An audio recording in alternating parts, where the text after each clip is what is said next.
Greetings, one and all. What's up? It is the CBC Wizdumb Hour, number 159 for November 30th, 2021. I'm Steve Witchell in New Orleans.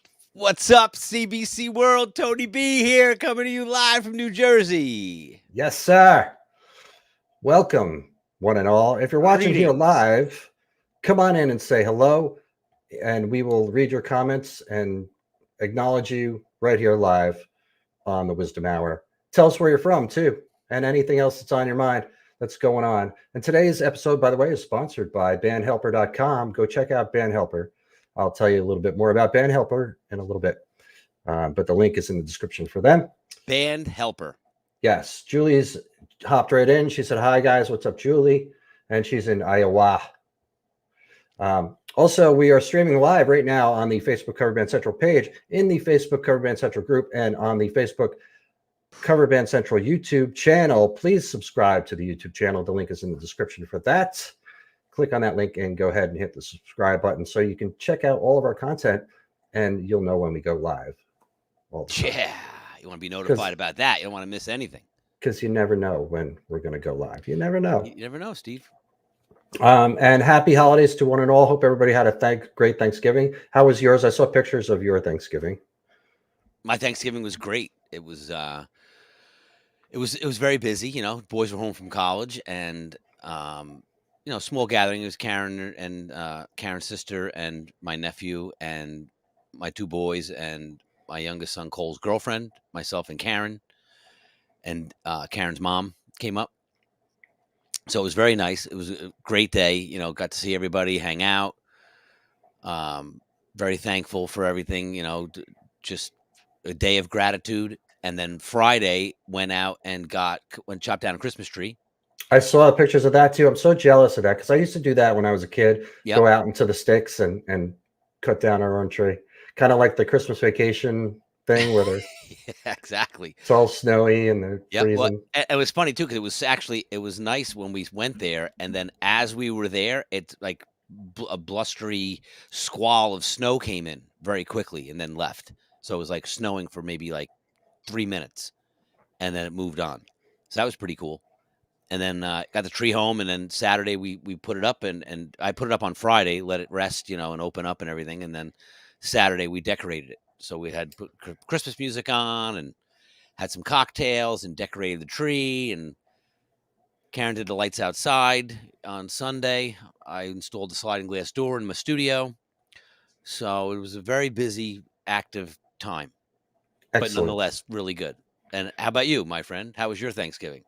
Zeb Hi is greetings. Zeb says greetings. It was good. I'm by myself here, but I always make a full Thanksgiving dinner. I know you do for yourself. I made a 20-pound turkey. Wow. Sweet potatoes, stuffing, green bean casserole, artichoke pie, biscuits, cranberry sauce. Wow, you're quite the chef there, Steve. I didn't know. I love you. That's pretty impressive. I love to cook. It's one of my favorite things to do. I can make tacos. And I'm good at it. You can make tacos? Yeah. And eggs. I'm real good at making eggs and Taylor ham and cheese and stuff like that. But cool. I'm not much of a cook though. I'm a pretty good cook. And it's good because it saves me money. And yeah, for sure. Because I'm sure there's Marianne from Ireland checking in. And I'm sure with a 20-pound turkey, you've had leftovers for the entire. I have eaten the same exact dinner since Thursday every night. Yeah. Well, you know what's funny? Yeah, same thing here because we made so much food that when we were done, because you got to understand. So Chase will eat, a giant thing of stuffing by himself if he can. He's like an eating machine. So Karen made 5 bags of stuffing, which was 90 servings. Wow. Okay, 90 servings, but a serving is a half a cup. So a serving is, a reasonably smaller portion. So 45 cups of stuffing. Yeah. No. Yeah. Well, no, half a cup is a serving. So 90 cups, right? So 45 cups. So then we had plenty of leftovers, which was nice. Everyone could take stuff home. And then we ate Thanksgiving dinner, Wednesday, Thursday, Friday, Saturday, Sunday, and then it was gone. you know. So, Oh, and mine will last for a very long time because only yeah, me. So I've been eating a right, turkey sandwich every day, and I yeah, have my little Thanksgiving dinner every night, and I'm gonna make turkey soup soon.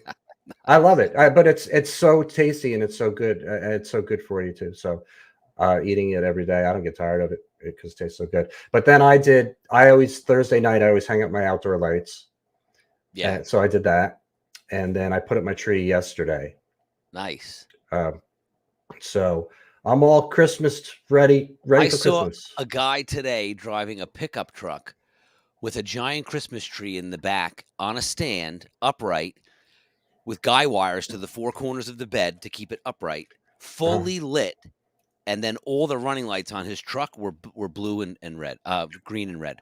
Oh, that's neat. Yes, he was driving around with like a full blown Christmas display. Pretty cool. Very cool. Now, I saw him on the side street. I didn't see him on the highway, so I don't know how that thing fares, at 70, 80 miles an hour, but it looked pretty good parked. Okay. He pronounced Sebi and Haya. Sebi and Haya. Sebi and Haya. All right. That's his name. That's his Zebi name. and Haya. He helped us pronounce it there. That's good. So yeah, so the big deal was, and we were just talking about this before, was Get Back premiered on Thanksgiving night or Thanksgiving Eve, I guess, on Disney Plus, and I had messaged Tony and asked him to watch it. He said he didn't have Disney Plus, so he didn't get to see it. But we'll talk about it a little bit anyway because it's everybody's talking about it, and I watched there's 3 episodes. They're each about 2.5 hours. One is a little longer than 2.5 hours, and I've watched the first 2, and I started watching the third one, and I got about halfway through it, so I have a little bit more to go. Okay.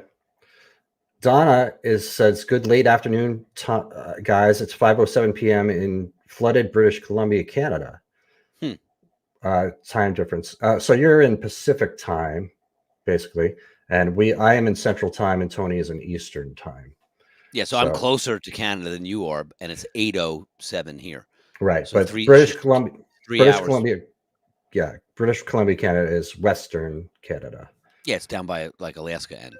Yes, correct. So, but I'm still closer, Steve. Trajectory wise, yeah, I guess miles wise, yeah, I guess you are. Potentially. But yeah, so 3 hours. She's 3 hours behind us. Yeah, 4 hours behind you.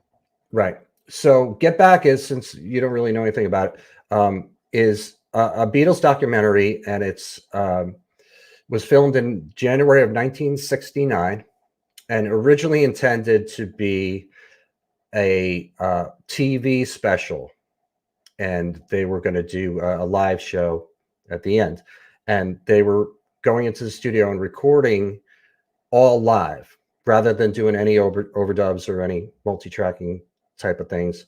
Like just all live at the same time. Just run all down live the at the same song time, and go. vocals, everything. Yeah.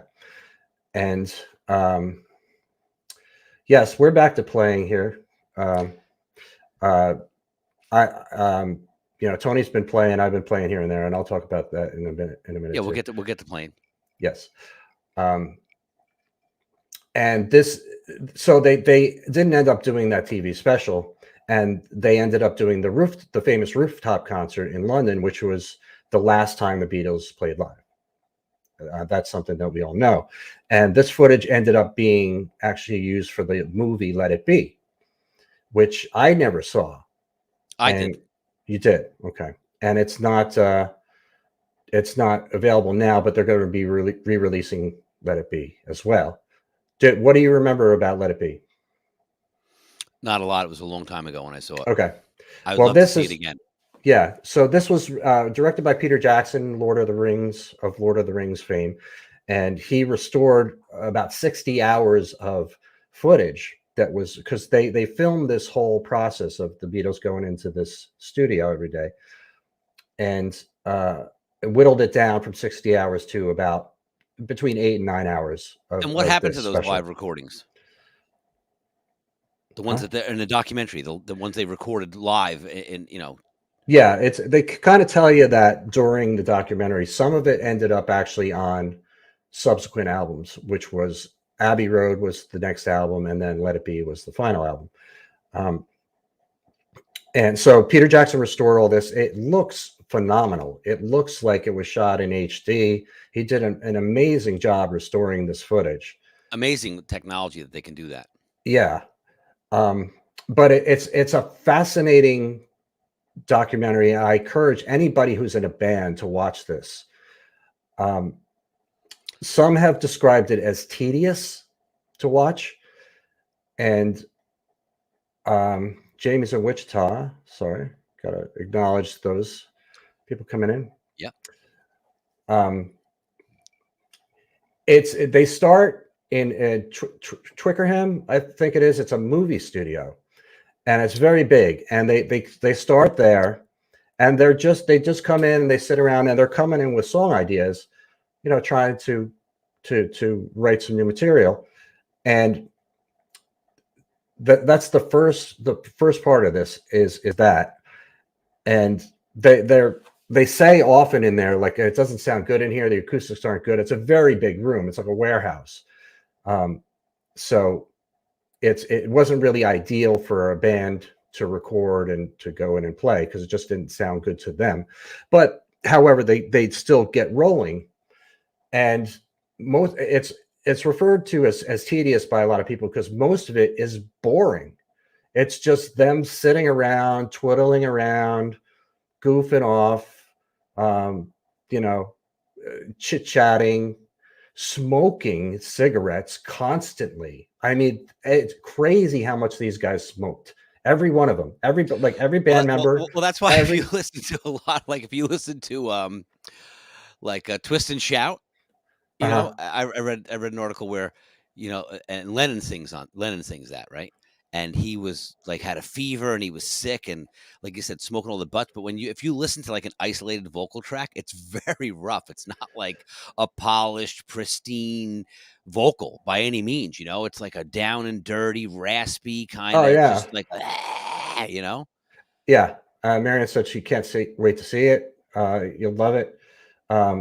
And like Larry said, not tedious to watch if you're a songwriter or a collaborative musician. And that's why I say every musician should watch this, because you kind of you can relate to it, for one. If you've been in a band and you've ever had to go into the studio for days on end, or in a rehearsal room, even just for days on end, you'll relate to this, because a lot of it is just them goofing around on their instruments, not really working, just futzing around. It's funny because when we recorded the first Eye of the Storm album, we were in the studio for probably a month, because one of the band members worked at a recording studio in New York City.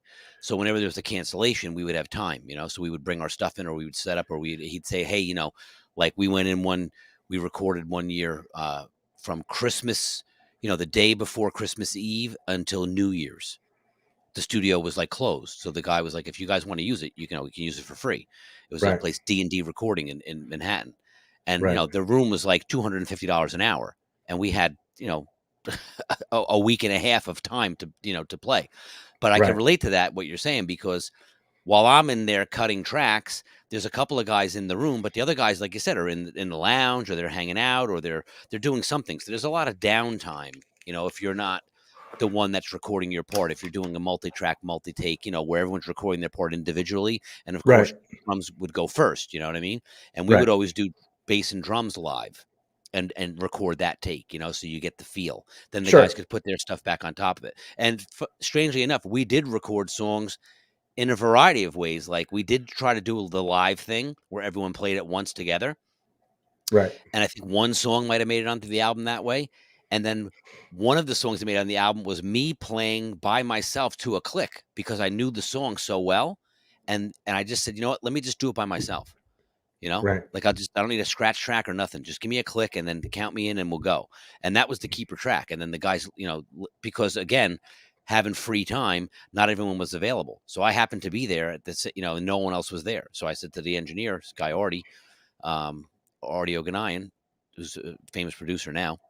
But back in 1989, he was a fledgling, aspiring engineer, and Right. we record that album. So it can be tedious, when you're not the one that's doing the recording. So I could see how Right. that could be. There's a lot Yeah, of but downtime. in this case, they're not tracking individually. They were all playing recording stuff Mm-mm. together. So it's just tedious for a non-musician to just like you think you're gonna come in and watch, oh my God, it's the Beatles, they're gonna create this magic in the studio and blah blah blah. Yeah. And you watch it and you're like, if you're a non-musician, you're watching, you're like, all right, let's get to it. Let's get to it. Let's get to it. Because they'll start a song and then they stop, or like there's oftentimes where they're out of tune and they're just playing through the song anyway. But there's a lot of things that struck me about this, and I want to kind of talk about that. Hey, but But you're a fly on the wall watching that. You know what I'm saying? it's a very much a fly on the wall experience, and it's wild. Stacy's in Stacy, way upstate way New York. upstate. All right. Eric was coughing while he was watching it, but he was also smoking a blunt. Yeah, but So still get back there. That and happens in the studio sometimes too. like Al said, not boring at all. And Eric said it's 100% things that happen while songwriting, and that's what it was. It was these guys really trying to come up with songs, but they end up like jamming on covers. Just like, and there's no real structure to it. John, like Lennon, will just start playing and start singing, and then everybody kind of joins in, and they don't necessarily even finish the song that they're playing. They're just like jamming. But coming up with the material, that's the thing that when you watch it, you're like, holy moly, this is incredible. Because you're seeing songs that are being born that you're very, very familiar with. Yeah, you're seeing the creative, the Seeing moment of creation there, the and creative process. that's so striking to me because back in my early 20s when we would record, right? And we would all original music, we would be like rehearse the songs to death and have them polished. So when you got to the studio, you just played your part, you know what I mean, to the best of your ability. And then I Right. remember years later, like reading an article about Dream Theater where they would go into the studio with no songs, just ideas. And they would Right. write and they would create the songs like on the spot. And when you listen to Dream Theater's music, it's like it's it's how orchestrated it is. It really makes you, think about like how awesome that is that creative process is able to develop that way because it's so complex what they do, but it's so organic how they created it. And then later on down the road, we would do, to experiment, we would say the same thing. Like on the third album, we would say, hey guys, let's go into the studio with the songs like 75% done, and then we'll finish them while we're there and we'll Right. see what happens. But we never actually wrote. But what's amazing too about the Beatles?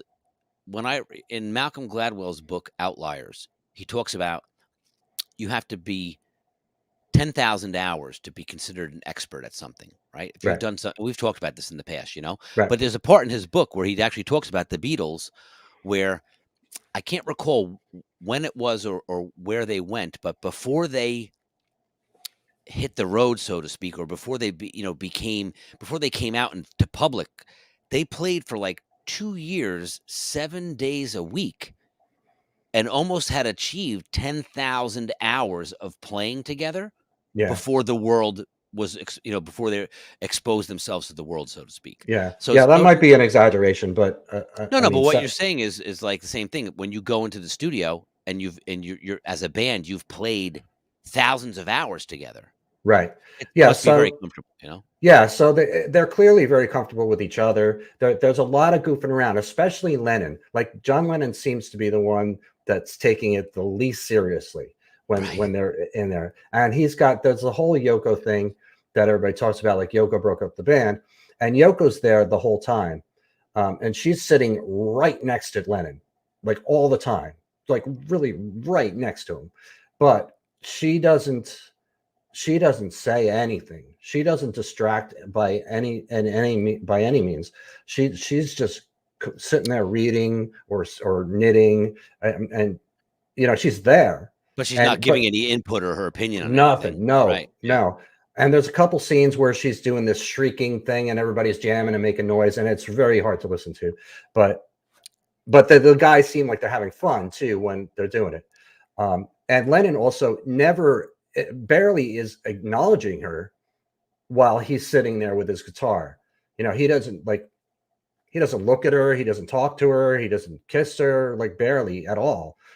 So No you know, distraction, man. He's focused. yeah. So well, no, he just doesn't give a shit, really. It seems in Lennon in the whole thing. He's just maybe he's focused on the band and shit. Yeah, but Well, I'm saying he's he's there to create music, not to hang out with his girlfriend at the time, right? So right. she's there, but his attention is elsewhere. Right.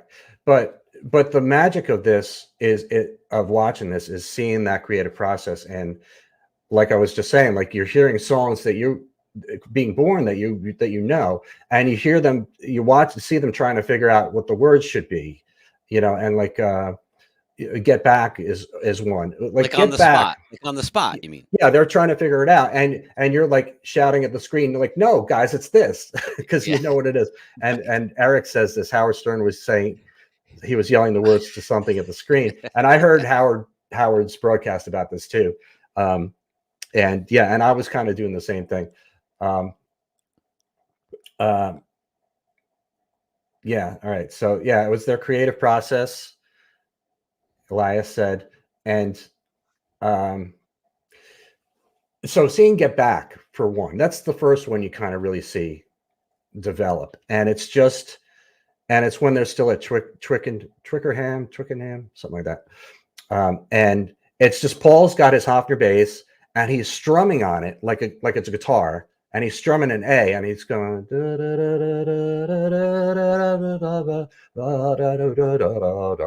and he's not really seeing words. He's kind of scatting, but he's coming up with that melody. And then he's like, get back, get back. It just becomes born right there where he's just get back. He just comes up with get back to what he wanted to do. And that's the way he does it. And then it turns into a song. He just keeps working on it. And it reminded me of the Eagles documentary, the history of the Eagles, where Glenn Frey talks about songwriting, and he thinks it's like this some magic thing. And he discovers from hearing Jackson Browne downstairs or upstairs from him where he lived in LA, Right. Yeah. that no, it just takes work. It's just hard work. It's doing it over and over again. And so you see this process with the Beatles, because you think the Beatles are just going to come in and like, blah, here's this magic song and here it is. But no, it's work. It's like doing the same thing over and over again, trying to find the right words. Other people coming up with ideas, and it's amazing to watch it. And one of the things that struck me too is that they're not nervous. A lot of times bands will go into the studio, and as soon as you hit record, that red light's on, you get all kind of tense up. These guys are completely the opposite. They're just like goofing around. They don't care.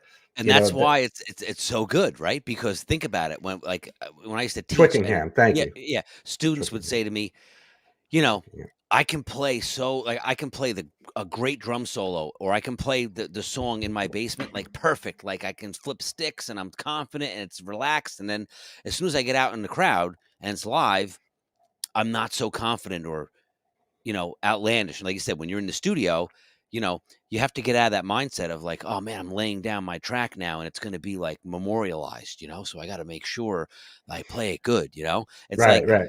No, what happens is like, you just want to be, and again, I can speak from my own experience where we were running out of time and it was like, hey, let's just run through this song real quick and just see if we can get a keeper track, and not caring because it doesn't matter, right? Because it's an extra song. And in one take, having the magic, having top to bottom track done, fully as great as I could have played it. You know what I mean? Like no pressure, not worried about the light being on, like just don't care, right? Because if we get it, we get it. If we don't, we don't, because we only got 10 minutes left. So let's just try to get something. And just doing one pass and being like, dude, done, perfect, whatever. So like you said, perfect, example of that. Yeah, Twickenham. That was the movie studio. So yeah.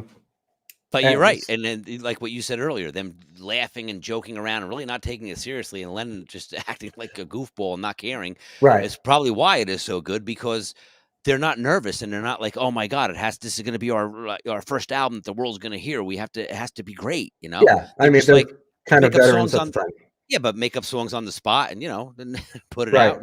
And But it's very clear during the whole thing that McCartney is the one kind of being the band leader. He's the one sort of in charge, and he's the one coming up with all these amazing ideas. The Long and Winding Road, you see him come up with that. Let It Be, you know, you watch his creative process with Let It Be, which is one of the greatest songs of all time. And there's some drama in it early on with George Harrison, where Lennon has a song idea and he's trying to explain to Harrison how he wants it to be played, and Harrison's just getting frustrated, and he just walks out. He's like, "All right, I'm leaving the band," and he just walks out. And then there's some drama associated with that, but then they all kind of make up and come back, and it's all it's in about 3 weeks, like Robin said. It starts January 2nd of 1969, and it goes to the end of January. So it's only like more like 4 weeks. I'm trying to catch up with these. Well, you said here. they're seasoned veterans at this point. They've played, thousands of gigs. They're, right, but they don't come across as that really, because they come across like the same as it would if you got together with a group of guys in the studio, group of guys that and you've played with before, but it's not, there's very little structure to it. It's just, they're just most of it is them just jamming stuff, like coming up with a riff and jamming it, or playing playing some of their old music, or goofing around with some of their old music, like taking a song and playing it super slow. Or there's one where they're Lennon and McCartney are both singing like this with their teeth, and they sing like this through the whole song. Right. Had a lot of fun with it, Yeah. But but the chemistry, right? We speak about that all the time. The chemistry of those guys, the chemistry that you really notice is between Lennon and McCartney, the way those two guys communicate and the way they really got along. Because they really got along well, and they understood each other very well. They harmonized together. Like you don't see them coming up, like struggling to come up with harmony. It's like, I'll do the harmony for this, and they do it, Right. Ringo is very quiet in the whole thing. He barely talks. He's just back there on the drums. He doesn't fiddle around too much. And when the song's being played, he plays. He doesn't get. There's no drama with Ringo in this whole movie. No, and then the Count Me In documentary, when Nico McBrain talks about Ringo's influence, on the band, he does a really good description of, Ringo was a very influential, milestone drummer, right? For early on, as was, he has reference to a bunch of drummers, but he really lays it out, like Ringo played kind of this way, and this other guy played kind of that way, and Charlie Watts played this way, and he kind of analyzes how they did. But people underestimate Ringo's contribution to the Beatles, Yeah, but he was the energy and the driving force behind all those hits, Yeah, I mean, he didn't write them, of course. Like you said, Lennon and McCartney came up with the stuff, but like we always talk about, the rhythm section is what's going to drive the tune. If you have a lackadaisical rhythm section, it's just not going to sound good. Right. But they show where Ringo comes up with Octopus's Garden, and he's just on the piano, and it's just him and George Harrison in the studio right then. And he's like, he just plays the beginning, I'd like to be under the sea, and he shows the chords, and he's like, that's all I got. And then George Harrison says, well, what if you do this? And he goes on the piano and shows him a different, another chord pattern to get back to the one. And it develops, Yeah, and that's it. That's all they show of Octopus's Garden, but that was on Abbey Road later.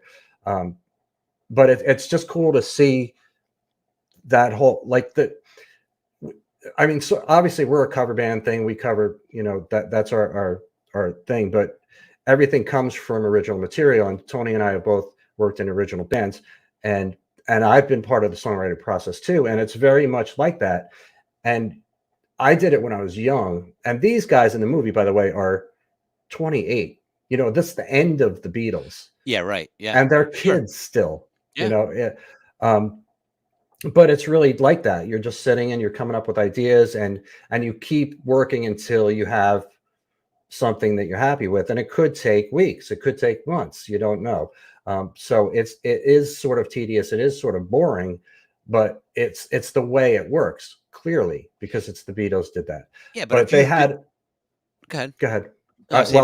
if you're an original band, then like you said, it's you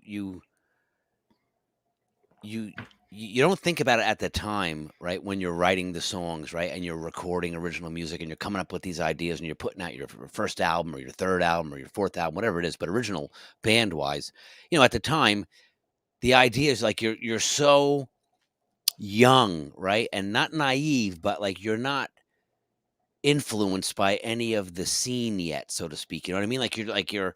You're green, right? So you're coming up with these ideas and these songs, and it's like you're full of passion. That's why I always say, like, when you listen to some bands, it's like the first and second and third albums are always like some of the best material because it's just like raw, it's live, it's got such energy and Right. passion. You're just like unrelented passion, because you don't have that care about anything. You don't have any pressure on you for anything, and you're just free to create.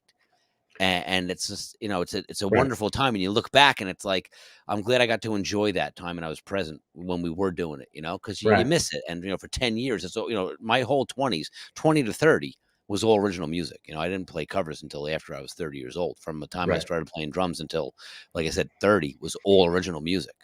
And it's Right. just, something to be said for that when you're in a creative element and you're just in the zone, like you said, and you just, we used to do that, like, not in the studio, but when we had rehearsals, I used to have a little tape deck next to me, like a little boom box, and I always have a tape in it. And when the guys would come in, as soon as they put their instruments on, I would hit record and we would noodle on something and just start jamming. You know what I mean? And I Sure. had like hours of jam tapes that I would go through to find the diamonds in the rough and say, hey, listen to this part. And, as a drummer, I can't compose music, right? I can't play piano, I can't play guitar, I can't play a fretted instrument or something with notes, but Hmm. I can go through a jam tape and I can pick out the parts and I can string them all together and create a song and say, hey guys, check this out. This is Right. from our jams, And so many times we would always say, like, when we were done playing, it was always say, oh man, I so wish we had recorded that. And Right. guess what? I did, you know, and that was it. So it's like, for anyone out there, if you're in a cover band or an original band, some of the moments when you'll be the most creative is when there's no pressure and you're really not thinking about anything. And like you said, you're just jamming or noodling around, So make sure you have some kind of tape recorder or some kind of device handy that you can record Absolutely. that, because once it's gone, that idea is gone, right? Like you tap into the frequency and you get the inspiration for that, and you lay something down and you come up with this great idea, or you come up with some kind of, solo idea that you want to do. If you Right. don't record it, you will not remember it later, more than likely. Right. So uh, Elias said Billy Preston saves the day. So Billy Preston comes in at one point, and he's it just happens to be in London. And this is after they moved. So they moved from Twickenham to Apple Studios, Seville Way in London, which was much smaller and more studio-like, more a better environment for acoustics and for hearing and for hanging out and everything. Um, so Billy Preston is in London, and it just happened to be in London, and stops in, and they knew him because from when he had played with Ray Charles, they had met, the Beatles had met him, and they had, well, why don't you sit down and play a little bit? And they have this electric piano there, and they're just jamming. He's jamming, and there were a bunch of, they switch instruments around a lot too in the studio. So like if McCartney's playing piano, then Lennon was playing this like Fender guitar, but it was a bass. It made bass. It had bass notes, but it was a six string. I don't know exactly how that happened. Somebody can explain that to me. But and then George Harrison's playing guitar, and but they needed on certain songs they needed McCartney playing bass and Lennon and Harrison playing guitar, and they needed keyboards too. So they're like, you want to sit in on this? You want to be a part of this? And he agrees to it. So he shows up every day, and he's another one, just doesn't talk much. He's just sitting there jamming. And All business. Lennon's even at one point, he's like, he should be the fifth Beatle. And but they agree eventually, like, no, let's just pay him. But McCartney is basically the one in charge. And McCartney's a great drummer too, Yeah, McCartney plays drums Yeah. in the movie too. Lennon sits back in the drums. They all kind of switch around instruments, just again sitting in the studio goofing around. So you see there's a couple songs where they do a take and then it flashes on the screen like this is the take that is on Let It Be. So you actually get to see The what you've keeper. heard for Yeah. decades, Yeah. and so it's just absolutely fascinating to watch. And like I said, I'm not done with it. I'm just to the point where they're going to do the rooftop concert. So I kind of saving it. I'm savoring that because I know it's going to be really good, and I'm going to watch it tonight. But I've watched basically most of it, and I'll go back and watch this again. It's highly recommended for any musician. Just see what this whole creative process is like, what it's really like. Yeah. If you've never experienced it, what it really is like. Um, and yeah, like Donna echoed what you said. Record everything by any means you have, and now we have means like crazy. We have our phones. We have these crazy computers right here, Yeah, which and I do used to love to go back and listen to jam tapes and pick out the cool yeah, stuff and find even a mistake, you know what I mean, that someone made that we could use for something like a key change or a chord change, right. and just, yeah, I'm definitely gonna I have to figure out a way to you have to give me your password I'll to give you my Disney, password. I and then will. I'll go on and I'll watch it for I sure, will. because it But sounds like something very exciting. it's I would incredible, yeah, I wouldn't incredible. call it tedious because No, you you know, wouldn't. no, for me, like I said, I've been in that studio environment, where you're in the studio for, God, 3, 4, 5 days in a row, and you're Yeah, sleeping there and you're working and it's like, but you're so inspired and you're so, excited to be there that yeah, it's like time just flies by. yeah. And we're gonna have to wrap this up, but another one of the amazing things was they were there every day. They would show up at 10 o'clock a.m. and then leave Right. around 6 or 7. And then the next day they would come in and like Harrison would be like, oh, well, I was working on this song last night. So they would be in the studio for 8 hours, then go home and write music still. Yeah. Crazy. Yeah. But speaking of technology and things that can help you with your music career, like technology has come so far. And one of the things that's our sponsor today, bandhelper.com. And bandhelper is a cloud-based service with companion mobile apps designed to reduce the organizational burden of playing in a band. It serves as a repository for all your repertoire, schedule, contacts, finance info, and shares it with your bandmates effortlessly. Band Helper's combination of Cool. organization and performance features is unmatched, and they offer a pricing option for every band. Band Helper's great. I use it too, and you put your songs, your set list, your lyrics, chord charts, notes, voice memos, videos, upcoming events. You could do all your expenses, your incomes in this one app. Your booking contacts. You could create a stage plot. And for lyrics, it's got auto scrolling and you can put backing tracks. I mean, there's so much to this. So go to bandhelper.com, start your free trial today, and see what Bandhelper can do for you. That sounds like a very robust app, Steve. It That doesn't is. It sound like certainly is. something that's like a one-dimensional thing. That's got a lot of, like you said, a lot of options there. Yes, and the link is in the description if you want to click that and check them out. 30-day free trial. Check them out. Tell them Cover Band Central sent you. Yeah, for sure. So speaking of, I alluded to this last week, and I told you off the air about it, but I did get a new gig, and I was just using my Band Helper app on my tablet here to put the songs together. I got a new gig. It starts tomorrow. I hate when you do that. It hurts my ears so much. Sorry, man. The crowd, the roar of the crowd, Steve. You can't control the crowd, man. Right. It's just the way of life. The way it is. So I have a new gig tomorrow, back on Bourbon Street, back at Crazy Corner. I'll be doing Wednesday and Thursday nights every week, starting at 7:15 p.m. So back to the grind. Excellent. Well, 2 days a week is not a grind for you. That's true. But back to playing and doing what you love. And who's in the band? Anybody I know? It's Jason Harvey, my buddy Jason. Yeah, great drummer, awesome dude. It's his band. Chris Lopriari is the guitar player. I love Chris, and these are two guys that I've worked with a lot. So I'm very comfortable with those guys. But I was asked to be the one that calls the songs. So I have the whole song list. I put them in my Band Helper app. I'm going to have that on my. How exciting! I'm going to have that on my my tablet on stage. So tomorrow night's your first gig. Tomorrow night's first night, Yeah, and tablet on stage for my anybody that wants to my rank tablet. on you about that. Everybody wants to rank on me. That's what it's for. It's for my Yep. song list and for my band helper app. Um, and a guy, the singer is somebody I've never met before, but the band is called Late Night Riot, and you can find. I like that.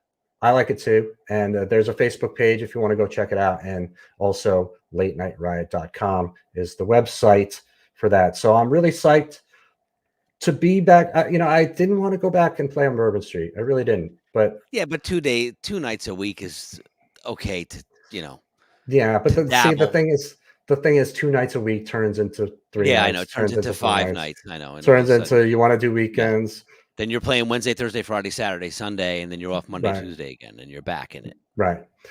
So Such is the life, Steve. I'm gonna try to avoid that because I'm trying to focus on CBC really, but Just but I take it like one day at a time, bro. one day at a time. But I like being out during this time of year. It's beautiful in the city during the holidays in New Orleans, and uh, get to be out and just be out amongst people because Well, that's not something I've done much in the last couple of years. I felt like you. I played the night before Thanksgiving, Hmm. and the venue we played, it was really interesting because there was probably 70 people in the bar, Hmm.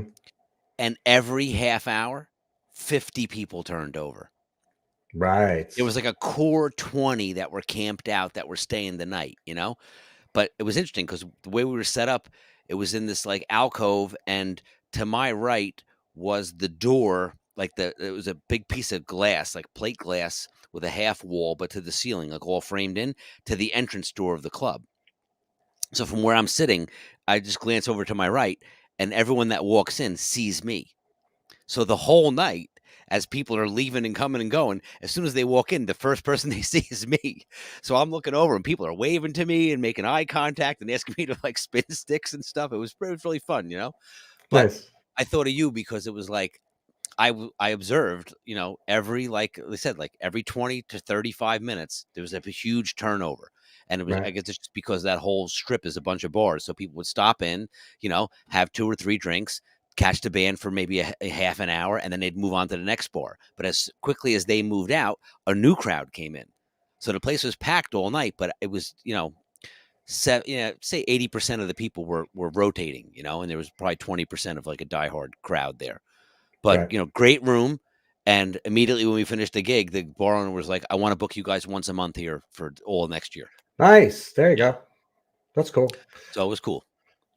Yeah, we the guy who books the bands on Bourbon Street and a lot of the clubs, Jason went to him and said, "Hey, I got Chris on guitar and I got Steve, and they're veterans of the street." And the guy was like, "Yeah, cool." So it's kind of an easy fit. Crazy Corner is really the club I've played the most on Bourbon Street. Swamp Yeah. is a close second, but Crazy Corner I've played the most.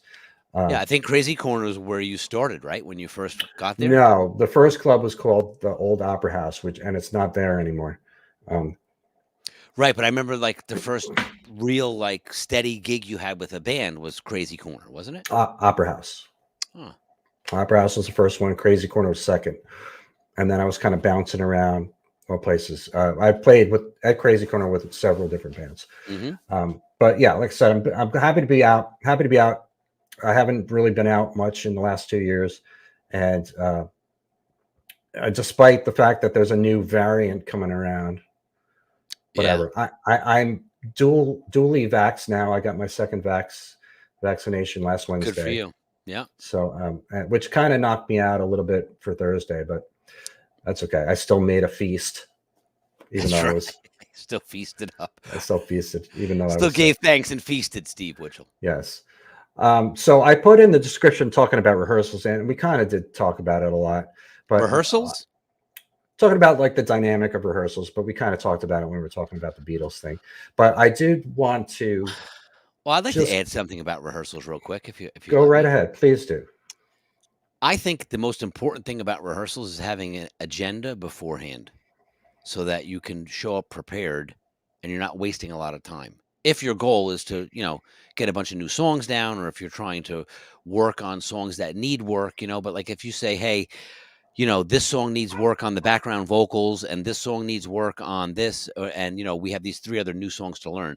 If you have an agenda laid out, because like, see, with the band I'm with now, OC5, we rehearse twice a month. So we have an agenda at the beginning of the month for the the following 2 weeks, like the next rehearsal, and then at that rehearsal we make the agenda for the next rehearsal for that month. So at least we have 2 weeks ahead of the rehearsal to be Mhm. prepared. So when you show up, everyone's ready to go. I And then agree. within that rehearsrsal time frame, you get the most efficient use of your time. I agree. Rehearsals are not for learning songs. Definitely not. Learn your songs ahead of time, but you can communicate all this information to all your band members and get it really organized Through with yeah, bandhelper.com. bandhelper.com, the Band Helper app. Yeah. The link is in the description. Get your copy today. 30-day free trial to use that. So Free, free, what I free. wanted to do was kind of scroll through the group and just see what people are talking about and kind of riff on that, because Let's see what you got there, Steve. I didn't ask any particular questions this week. I just figured because I really wanted to talk about the Beatles thing. So, hey, I think it was an important topic to talk about because it's very relevant. It's very, for what we all do. Right. So let's just. I was kind of thumbing through before, and I saw some interesting topics. So let's see what we got. I didn't make this big. I should make it bigger, huh? Can you see it good? Big, big, big. Is that better? That's better. Much more gooder. Okay.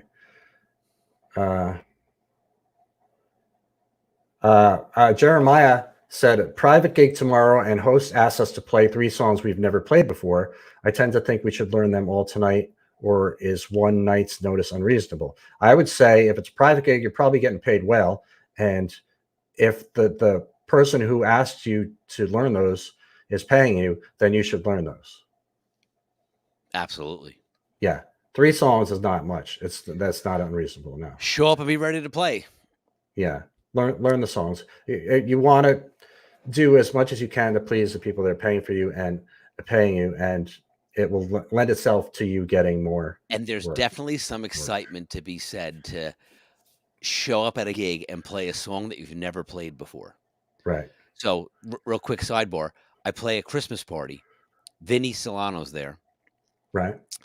They want to play Limelight. Right. Now, I'm a guest at the party. My band is playing, but they have a fill-in drummer. So the guy's like, "Yeah, come up and play any songs that you want." So Limelight by Rush is one of them. Never did it before with the band. I know it, but we're gonna do it. I have to play it on like a 4-piece kit, which we'll make do. But long story short, we showed up.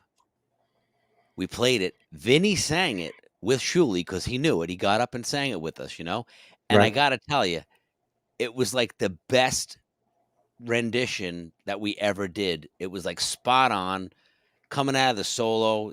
Bass player was right on cue. Like it was one of those moments, where it was just like it just felt right, and there was no pressure, and it was just a magical thing. There's a lot to be said, show up, know the part. But don't be afraid to play the song that you've never played before. Right. It is what it is, man. Go for it. Absolutely.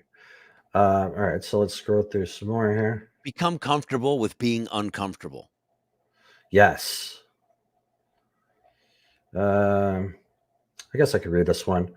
This guy says, just curious what you guys do for sound checks when playing small clubs and bars. We use a PA for vocals and added punch to the kick drum, but everything else is pushed out through amps and cabs on stage.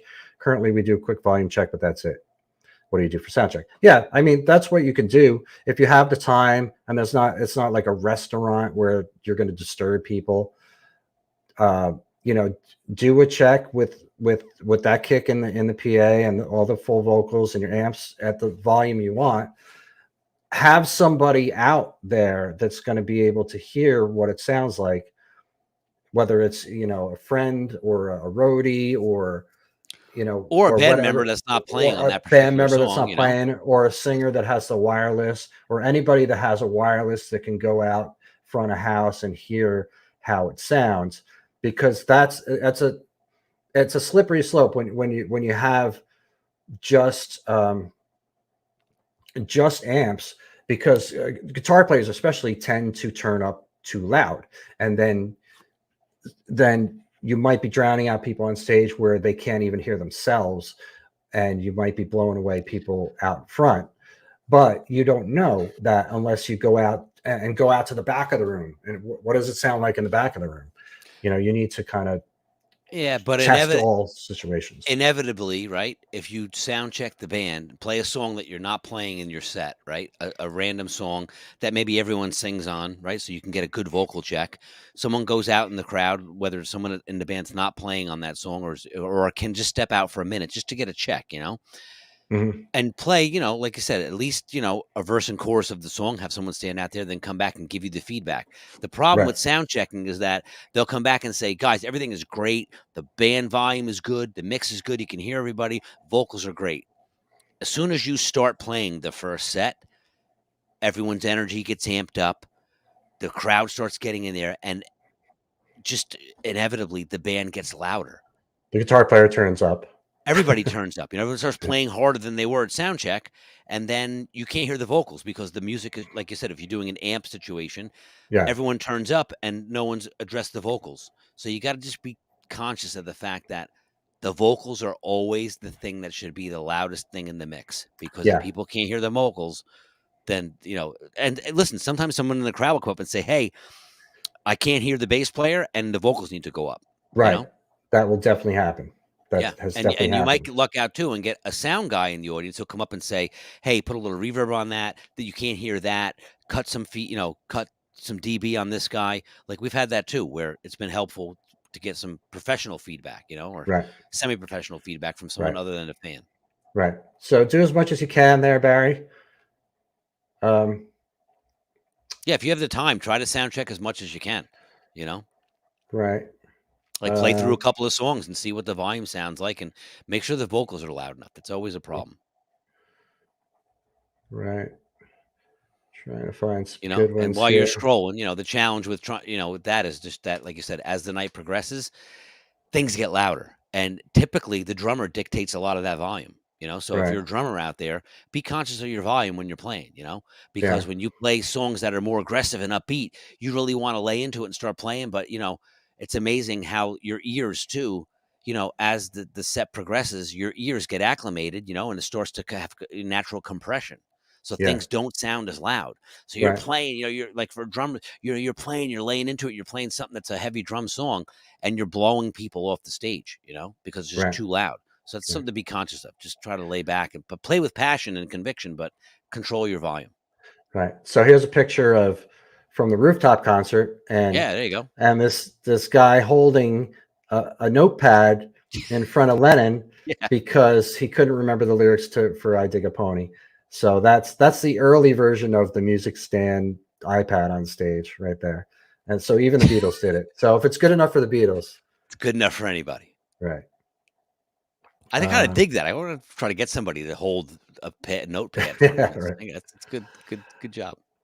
And Bill Allen says it appears the day of written set list slap notes taped to the floor, monitors or cymbal stands in my case are slowly passing us by for the Wi-Fi tablets attached to our mic stands. What device do you or your band employ out there? What apps work best? Funny you should ask, Bill.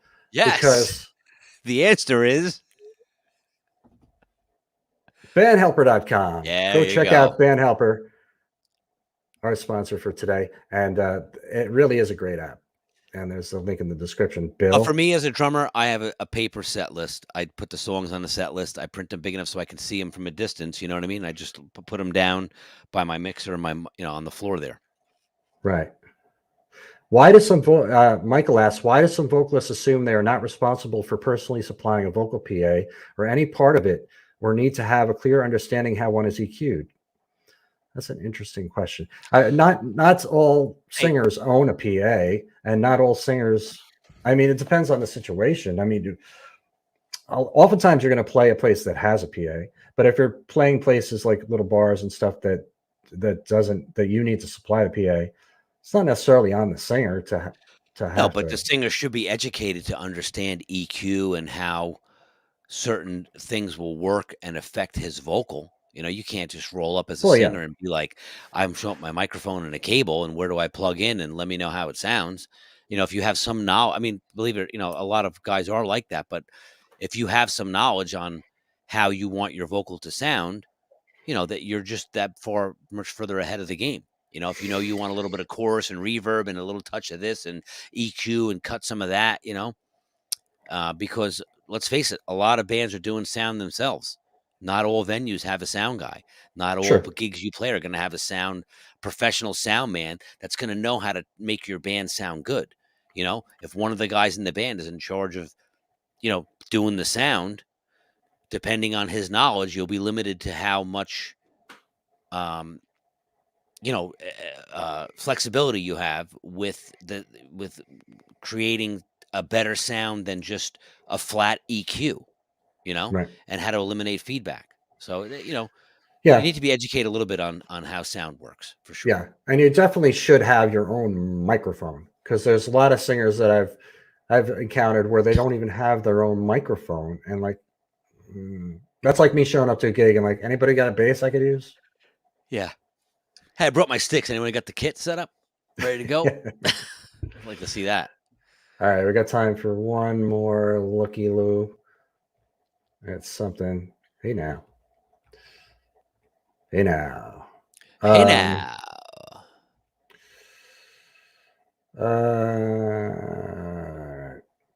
Cargo socks are available now in a 6-pair box that go great with your cargo shorts and your Did I have cargo a shirt. stick holder? You put some sticks in there because I'm playing. I need to reach down and pull the stick out real quick. Yes. Marina reported a post. Let's see what this is. I could show you guys in real time what I do every day. And the post that was reported was, this is a person. That's okay. There's nothing wrong with that. There's no reason to report that post. There you go. Approved. Look at this, a glimpse into the world of Steve Witchell's day. Oh my God. Of moderating the cover band Central Zoo. I mean, how often that happens every day? I can't. I'm sure like dozens of times. Dozens of times, yes. So I have a bunch of songs to go over before tomorrow night. A few of them I have to learn that I've never played before, and a bunch that I haven't played in a long time. I'm just going to go over. I already started doing it, and they come back to me right away, the ones that I've known. But I still like to go over it again and make sure that I know it. But there's a couple I have to learn that are interesting. Little Dreamer by Van Halen. I've Good never tune, played man. that. Great tune. I've never played it before. Living on the Edge by Aerosmith. Yeah, like I've never played Little Dreamer either. But if you said to me right now, "Hey, come sit in on Little Dreamer," yeah, I could do it just from memory. You could do it. Yeah, it'd be 100%, but it'd be close. I couldn't, because I don't know what key it's in. I don't know any of that. So I have to sit down. Stevie Witchell. Right. Living on the Edge by Aerosmith. A couple more I have to learn. Bunch of tunes. Yeah, I think that's all I have to learn. Everything else is like go over, just brush up on. But I'm looking forward to it. I will report to you next week about how it went. Yep, I'm gigging Friday night, so we can commiserate about our gigs. Excellent. Yeah. And again, please visit our sponsor, bandhelper.com. And if you're interested in becoming a sponsor for the Wizdumb Hour, send an email to steve@coverbandcentral.com. Let me know about your company, and I will send you the information on how to do that. Also, go to our YouTube channel and hit the subscribe button, hit the bell, subscribe to our YouTube channel so you can check out all of the stuff that we have in the archives, and you'll be informed when we go live. And as always, coverbandcentral.com. I had to find it. Coverbandcentral.com. Sign up for a profile, free profile for you, your band, or both. It is free. It will always be free, and it's a cool thing.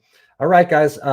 Thanks for joining us. We always appreciate you watching and being a part of this program, and do all those things that we said, and be safe out there. Have fun, and happy holidays. And we will see you next week. Yeah.